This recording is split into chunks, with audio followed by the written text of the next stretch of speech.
So transportation in Poland is very different from here in the United States, and I guess in most places.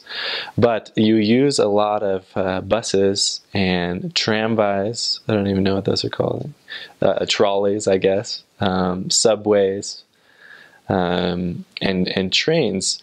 So, like when you get into Poland, typically what you do is you'll go to the mission home and you'll spend the night there, kind of get rested, and then you'll go out to your different cities where your companions are. They'll either come in and pick you up, or you'll go out to them. And so you go onto the train station and on the platforms, and you all these trains are coming and going, and so you'll hop on the train and take your luggage and put them above a seat and sit down and ride to your city, and it'll stop many different times. And that was a really new experience for me because I had never done that before. But once I got used to it, I really enjoyed it. It was a time where you could kind of sit down and relax and get you from point A to point B without having to be frustrated in traffic or different things like that. And you can also talk to people while you're there because most Poles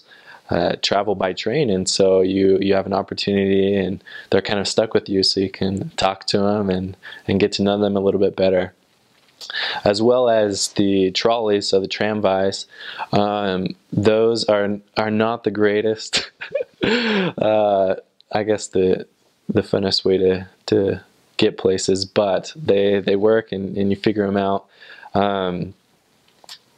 You just hope that they don't smell bad, because sometimes there are homeless people who do a lot of drinking and they don't smell the greatest on there. So sometimes you'll get onto a tramway that just doesn't smell the greatest, but it gets you where you need to go, and occasionally they can be fun to travel on.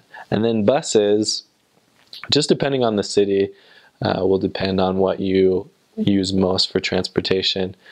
In Warsaw, I used a lot of buses as well as the subway to get places.